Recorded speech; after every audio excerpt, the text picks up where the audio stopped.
Hello everyone, myself Neha Patel. I am a lecturer in Computer Engineering Department at VPMP Polytechnic, Gandhinagar. Today my session is about Procedure Oriented Paradigm and Object Oriented Paradigm from the Unit 1 Principles of Object Oriented Programming of the subject Programming in C++, Diploma 3rd semester in Computer Engineering. The objective of this session is, after learning these topics, student will be able to know the difference between procedure-oriented programming and object-oriented programming paradigms. Also, student will be know the applications of C++ programming. So, let's start with the introduction of the topic. We can say OOP stands for Object-Oriented Programming and POP stands for Procedure Oriented Programming. Both are programming languages that use high level programming to solve a problem but using different approaches. These approaches in technical terms are known as programming paradigms. So, a programmer can take different approach to write a program because there is no direct approach to solve a particular problem. This is where programming languages come to the picture. So, let's start with procedure-oriented paradigm. Conventional programming using high-level languages such as COBOL, Fortran and C is known as procedure-oriented programming. In this approach, problem is viewed as a sequence of things to be done, such as reading data from the user, calculating the data and display results. So, the number of functions are written to complete this task. We can say from this that a procedure-oriented paradigm consists a list of instructions and organize these instructions into groups known as functions. So, here we can see the structure of POP. In the figure, left side, we can see the global data 1 and global data 2. These two are the globally declared data in the program. Now, we have three functions, function A, function B and function C. All these three functions are associated with their related local data. So, whenever function A wants to communicate with function B or function C, they communicate through global data. That means function A, function B and function C share global data 1 and global data 2. From the right side of the figure, we can see main program is having two functions, function 1 and function 2. Function 1 contains function 3 and function 4. That means it uses function 3 and function 4. Also, function 2 calls function 4 and function 6. Again, function 3 and function 6 calls function 7. So, we can say this is the flow of control of the program in procedure-oriented programming languages. So, let's discuss about the characteristics of POP. The first one is it emphasizes on doing things. Means POP concentrate on functions before data. The second one is large programs are divided into smaller programs which are known as functions. Third thing is data move openly around the system from function to function. From the previous figure, we have seen that global data is shared among different functions. So, we can say that data move openly around the system from function to function. The next thing is functions transform data from one form to another. Again, from previous figure, we can see that global data can be changed by any of the function which they are shared. The next thing is all the functions share global data. And the last one is it uses top-down approach in program. That means first define the function and then work on the data.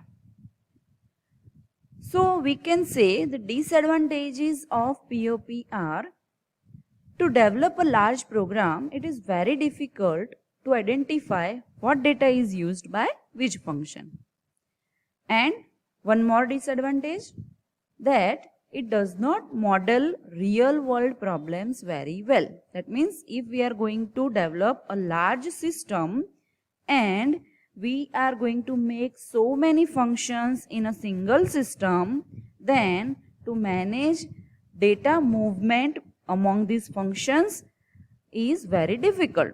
So we can say it is not good to use procedure oriented programming to solve real world problems. Now let's move to the object oriented paradigm. OOP treat data as a critical element in the program development and does not allow it to flow freely around the system. It ties the data more closely to the functions that operate on it and protect it from accidental modification from outside functions. That means data which is declared inside within some function cannot be accidentally changed by function in which data is not declared or in which data is not accessible. The next thing is OOP allows decomposition of a problem into a number of entities called objects and then build data and functions around these objects. OOP decides which entities are going to take part in this system and then make their object, and then this object build data and functions around these objects. So we can say this is the organization of data and function in OOP. Here we can consider these three blocks as three different objects of a entity. First object is having their own copy of data, another object is having its own copy of data, and so on. If one object wants to communicate with other object, then they can communicate using functions. So data is directly not available to other objects. So let's discuss features of OOP. It emphasizes on data rather than procedure. That means it concentrates on data first and then make the functions regarding the data. The programs are divided into objects.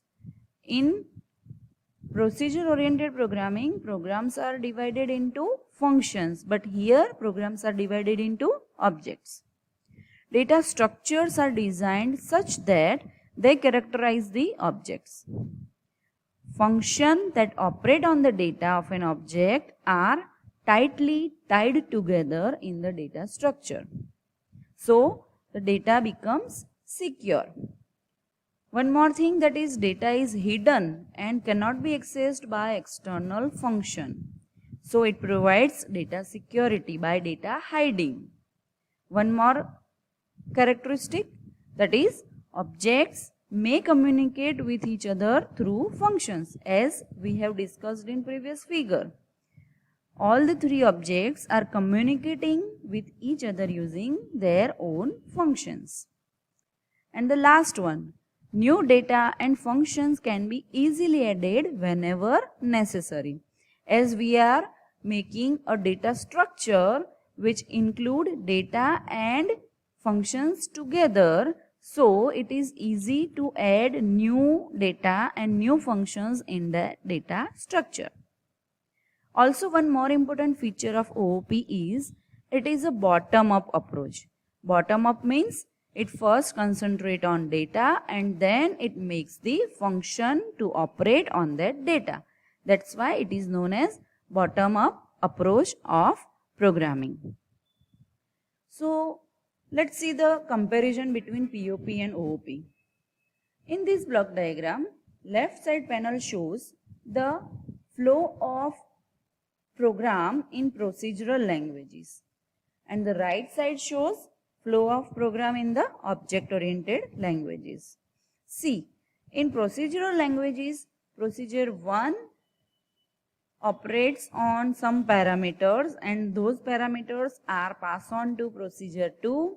Again, procedure 2 operates on that parameters, and they will be transferred to procedure 3. So, we can say that the data is passed between procedures in this way. Here, at the right side, in object-oriented languages, we have different objects. They are having their own attributes and their own operations. Attributes are considered as data and operations are considered as functions. So, whenever one object wants to communicate with another object, they interact using their operations or using their functions. So, here object encapsulates data and code. Code means function. Now let's discuss about some of the applications of object-oriented programming. So, the first application is real-time systems. We can build real-time systems using object-oriented programming like C++. So, what is real-time system? Any application that monitors static or dynamic behavior of system continuously with respect to time is called real-time system. For example, traffic control system or process control based applications in industries. The second one is simulation and modeling. This is one more area where we can use C++ or other object-oriented languages. So what is simulation and modeling?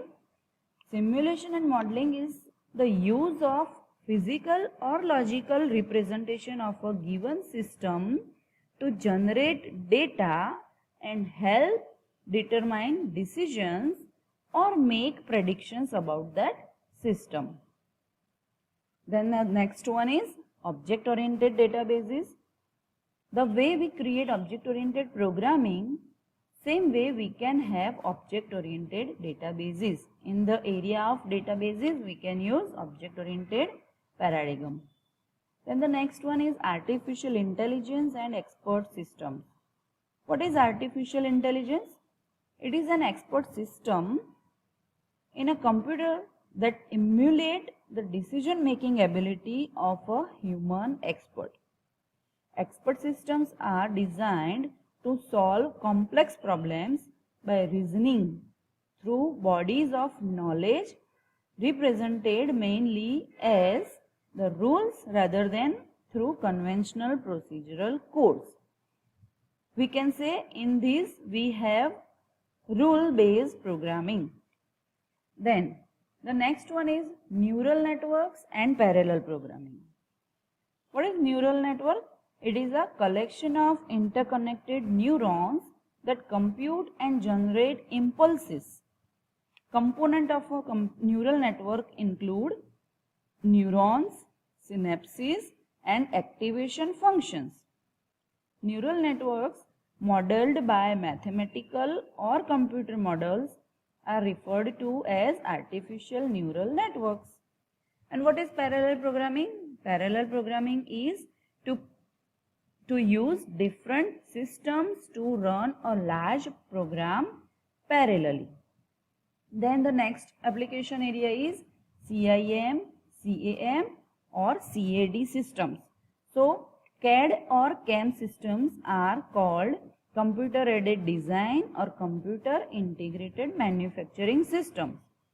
Then the next one is web technologies. Web technologies are like Python, Ruby, Scala are called object-oriented web technologies. Hope this session is useful to all of you. Thank you.